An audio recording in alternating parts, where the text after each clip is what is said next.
I want to talk about this very seriously. Joining me now is Michelle Colon. She's the co-founder and executive director of Shero Mississippi. You've seen her on the show before. Thank you, Michelle. And Amy Hagstrom Miller. She is president and CEO of the Whole Woman's Health.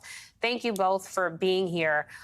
Amy, I want to start with you because this is such an important conversation, I think, because no matter what the GOP says, this was just an argument about states' rights. This should go to the states. Now they're saying, nope, nope, nope, we're introducing a federal ban. So even if they're saying, oh, no, Lindsey Graham has gone rogue, this is what they want. And I want you to explain to our viewers how a federal abortion ban impacts states that still protect a woman's right to choose. Because wouldn't blue states with less restrictive laws suddenly find those laws overridden by federal law? Yes, absolutely, Tiffany, they would. And good morning, Michelle, and good morning to both of you. They lied. They're not telling the truth. They don't have women and families at the center of the core of their values. They don't care about telling the truth. And this would be harmful to people all over the country, whether you live in a blue state or a red state. This would be a federal abortion ban that would go to the root of the values of this country and to the root of our human rights.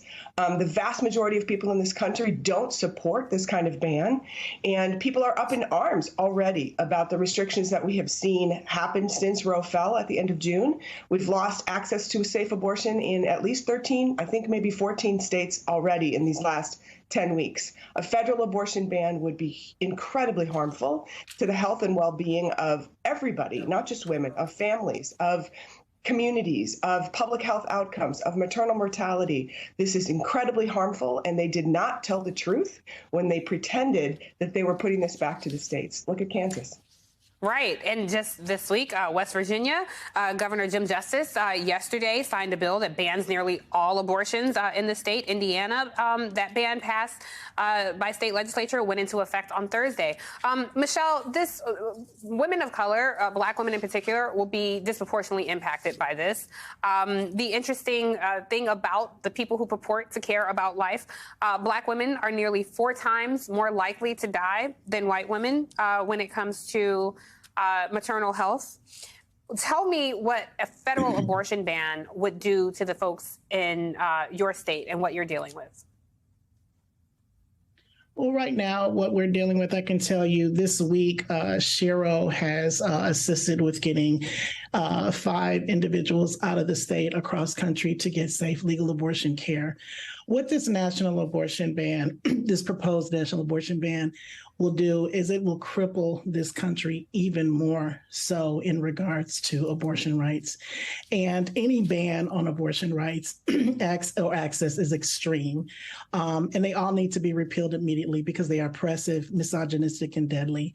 What we need to do as a country, a lot of us are really starting to feel and experience what the goal of overturning Roe was, right? And activists and organizers on the ground were emotionally, physically, and mentally spent at this point. It's costing about an average of $1,000 to get people out of the 12 existing anti-abortion states, getting them across country. So we cannot afford to allow any more anti-abortion lawmakers to gain any more control in the Congress. Not even one more anti-abortion lawmaker needs to be elected. Otherwise, they will have the power to enforce a nationwide abortion ban because to them, overturning Roe was not enough. Right. And just to point out to our viewers, Georgia Republican Herschel Walker and Arizona's Blake Masters, both candidates for Senate, are both supporting a federal abortion ban. So this is, something scary. The Heartbeat Protection Act was introduced in Congress in 2021. This is something else that denies women reproductive health care. So it's very scary. Amy, how do you fight this? Because you just heard Michelle say, we are exhausted. It's not only costing financially, but it's costing mentally and spiritually dealing with this fight. What are you doing on the front lines?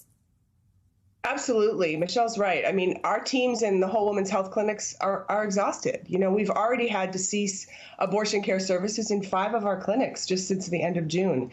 We lost Texas right away. We just lost our clinic in South Bend, Indiana, yesterday. Can no longer provide abortion care services. And even though we're doing similar things to so many of our allies, our abortion fund friends, our allies, our activist friends, to try to mitigate this ban, we have a Wayfinder program where we're helping people travel to the places where abortion is still recognized as essential medical care and get the abortion care they need.